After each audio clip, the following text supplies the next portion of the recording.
of the big things we added in version 1.2 was cues, and I just wanted to show you how these work in Dorico, because I think this really does make a big difference to part preparation.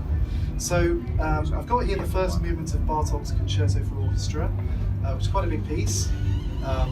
Might not be the entire thing, I think, but it's at least the first 150 bars or so of Bartók's Concerto for Orchestra.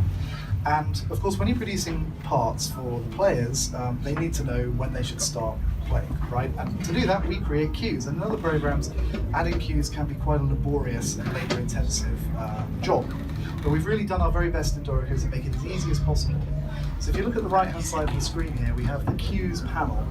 And this section here, suggest cues, is one of the neat superpowers that Dorico has. You can basically tell it that if a player has been resting for a certain number of seconds, and it is seconds rather than bars, because then it works according to any tempo, and it's depending on what kind of ensemble you might want a different value. We default it to 30 seconds, and then you can press update. And then instantly the list below here shows you all of the places where you might want to consider adding a cue to your parts, okay? So we click on the first one, that takes us to just before rehearsal number 51, it's actually bar 51. And you can see that this is a nice thing, that as I zoom out, those red blocks are very opaque. But as I zoom in, they become more translucent, so you can see what's there, which is quite nice. Anyway, so this is a place where we might want to add a cue. How do we know what to cue? Well, in the end, of course, you have to make that decision yourself. You're the one who knows, based on how the stage is going to be set up, based on the musical texture at that particular point, who it is who's going to be able to be heard by the player that you're thinking about.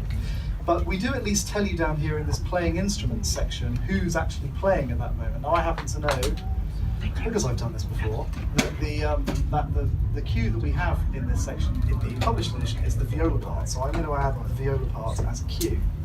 So I do that by typing Shift-U for cues, and then up comes a popover. If you've not seen Dorico before, then popovers might be kind of a bit of a new concept to you. But basically, what a popover is a way of specifying something very efficiently using the keyboard, and you can use them to create everything in Dorico. Dynamics, playing techniques, tempos, you name it, you can do it all. Time signatures, everything can be done by the popover. And cues are no exception, so I can just start typing the name of the instrument that I want to put in there. There's viola, press return, and now, of course, this is the score, so you don't see the cue here. Most kinds of music, you don't see cues in the score, you see them only in the parts. In some jazz charts, you might see cues in the full score, but typically you see them in the parts. You can, of course, choose to make Dorico show them in the score if you would like to. So to actually see that cue, then we have to switch over to the part, and here it is, okay? Now this is so far a big whoop, right? But if I now make a vertical split in this window, and then on the right-hand side, I actually open the viola part, and then go down to, it's annoying that it comes across a system break, but there it is. There's the material that I'm cueing, right? There it is. And what's quite fun is that in the flute part, I can't select the music itself because it's kind of almost like a shadow of the music in the actual viola part. So I can click all I like in there, and I can't edit that viola music. So this is really good. It means that you can't accidentally introduce an error in a cue by making an edit to it in the part that you're looking at. But it is linked to the material. So if I select this note here and start moving it up and down, you see that the cue actually updates automatically. And likewise, I can change the length of the cue by just dragging it. So I can cue an extra bar. And dynamically, you see that the cue then goes back, and the multi-rest, I've actually cued 4 extra bars there, but you can do that very, very easily. Now the other neat thing here is that notice how the clefs work. Obviously we need the flute obviously plays in the G clef, the treble clef, and the viola plays in the C clef. And rather than putting the clef change before the bar line, which is how other programs would do it, Dorico knows that cue clefs are special. They're like sort of parenthetical clefs that only contain sort of just this little bit. They're not really meant for the player who's reading the part. They're just to remind them what's going on. And of course, if you decide that your flute player can't actually read the C clef, and I make no judgments about whether or not you can read the C clef, you can I do. so you can change the clef to any of the standard clefs. So when you choose treble clef, of course, it doesn't need to show a clef change because it's already in the treble clef part. If you were really cruel, you could cue on the bass clef if you wanted to. Now this down here is the properties panel. The properties panel dynamically updates based on what you select. So when I've got the queue selected, again I can't select the notes in the queue, so I have to select the queue label, the thing that I can also drag around to extend and retract the queue as well. And when I do that, I can then choose what things should be included in the queue.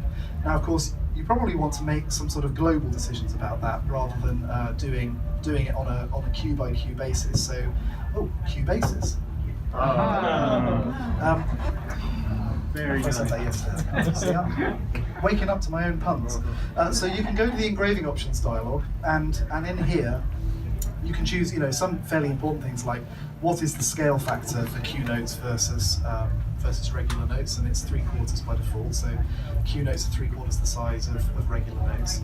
And you can also then look further down here and say, okay, by default, do I want articulations to be included or not? Do I want slurs by default to be included or not? Do I want dynamics to be included or not, and so on. So you can work your way down here. It's worth dwelling on playing techniques for a moment, because even if you tell Dorico to include playing techniques in queues, it will actually exclude some playing techniques. So for example, if you're queuing like a viola part or a violin part into another instrument, bowings, which are playing techniques in Dorico world, don't really need to be known by the trumpet player, for example. The trumpeter doesn't need to know whether the strings are up bow or down bow. So even if you've got those playing techniques showing in the violin part, they won't appear when you cue the violin into the brass, for example, even if you specify they should be included. Whereas the example shown here, pizzicato, that's probably a useful thing to tell the other player that the string players are doing, otherwise they're not going to know. Likewise, trills. You probably want to include trills, but you might not want to include other sorts of ornaments, so you can choose. And again, on a case-by-case basis, you can then come down here to the properties panel and, for example, selectively include or exclude slurs, or selectively include or exclude dynamics, and this kind of thing. And you notice that all of this is completely automatically formatted, and because it's linked to the source material, it basically takes all of the labour out of putting cues in.